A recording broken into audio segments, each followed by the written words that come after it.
There are a couple of ways of extending racking frames to accommodate a safety netting system if the top pallet extends on top of the racking structure itself. You can go to the racking manufacturer and acquire a frame extension kit. This is normally where two pieces of the frame butt together. There's normally a front plate. That can work.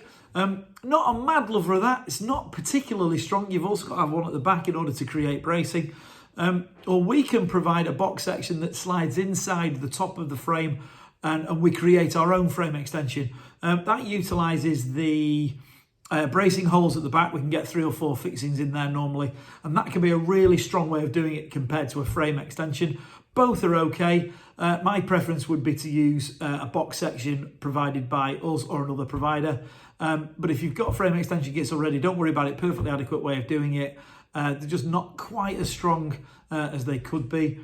The best way of doing it, obviously, is to install it or design it into the rack in the first place. So if you've got a project coming up and you can elongate and brace the frame where you think you're going to need some netting or some mesh, build it into the design in the first place.